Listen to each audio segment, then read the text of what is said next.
Well, as we just mentioned, Sweden has become the 32nd member of NATO, the North Atlantic Treaty Organisation. In Brussels, NATO Secretary-General Jens Stoltenberg and Sweden's Prime Minister Ulf Kristersson took part in a flag-raising ceremony to mark the moment. Well, Sweden formally applied to join along with Finland after Russia's invasion of Ukraine forced the two countries to rethink their national security policies. Their accession is the most significant expansion of NATO in decades.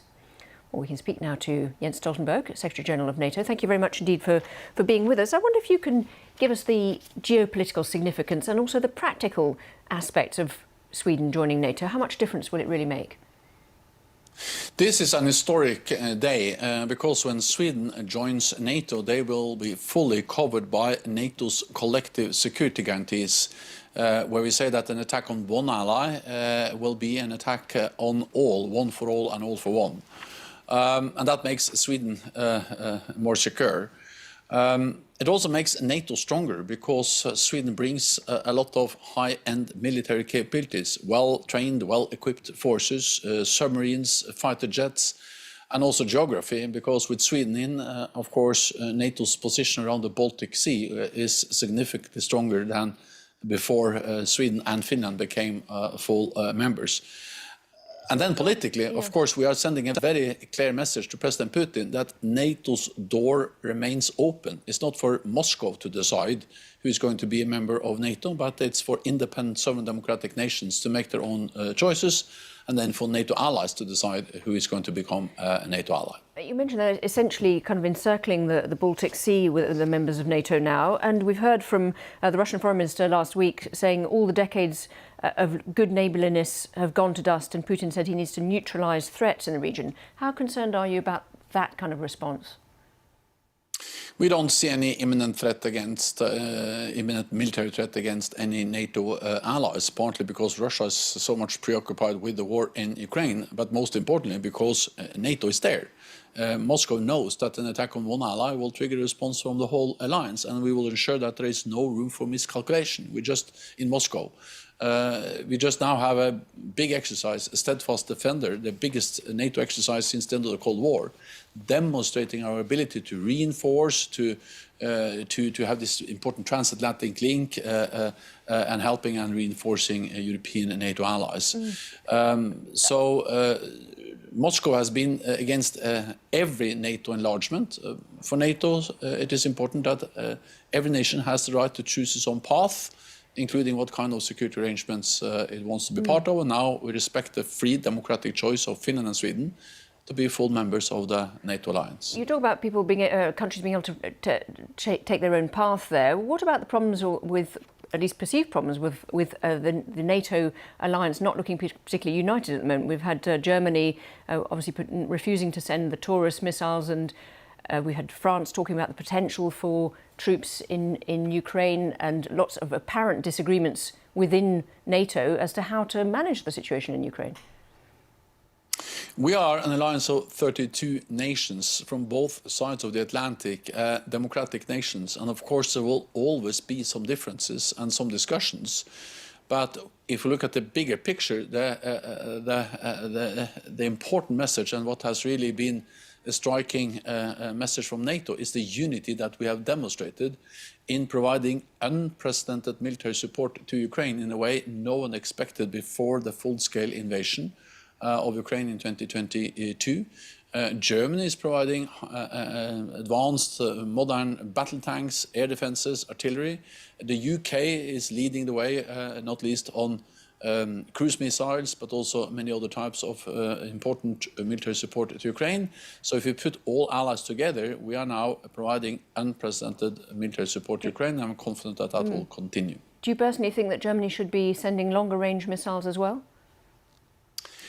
I will not give public specific advice to NATO allies on exactly what kind of weapon systems they should provide. I welcome that Germany is already providing a wide range of advanced systems, air defense, battle tanks.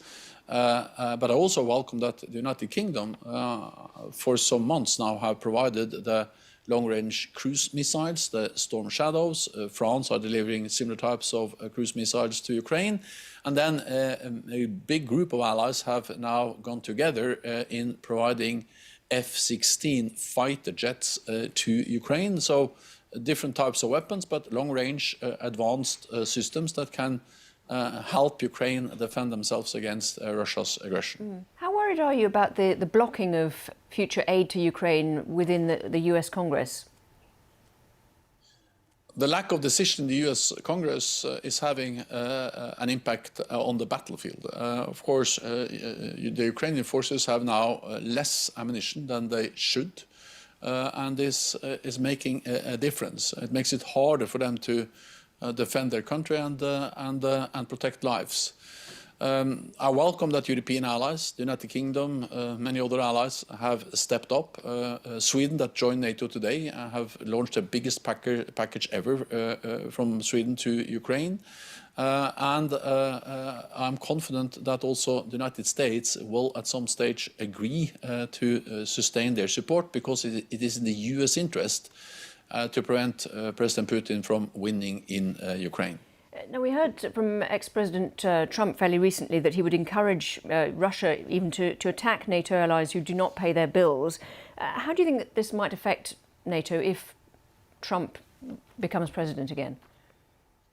So I expect that regardless of the outcome of the US elections, the US will remain a staunch NATO ally, because a strong NATO is not only good for Europe, it's also good for the United States. Together, we represent 50% of the world's military might, and the United States has in NATO something that no other major power has, and that is 31 friends and allies. It makes also the United States stronger.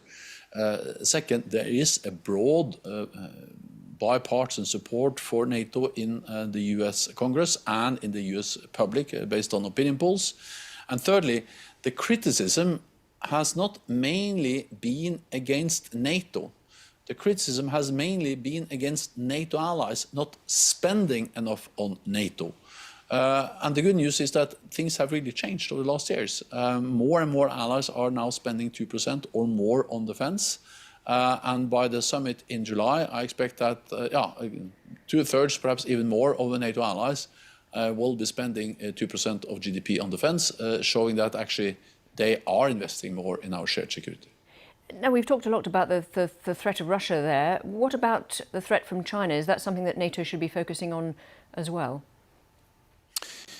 We need to realize that security is not regional, security is global. What happens in Ukraine matters for Asia. What happens in Ukraine can happen against Taiwan tomorrow. And we also see what happens in Asia matters for Europe. And we also see how Beijing and Moscow, China and Russia are more and more aligned. Just days before the full-scale invasion back in 2022, President Xi and President Putin signed a treaty where they promised each other limitless partnership. We see how China is propping up the Russian economy, and how Russia is more and more dependent on China. So these are two sides of the same challenge. So when authoritarian powers are coming closer and closer, including working more and more closer with Iran and North Korea, then it's even more important that democratic nations stand together in NATO and protect our values. NATO Secretary General Jens Stoltenberg, thank you very much indeed for talking to us on the BBC. Thank you. Thank you.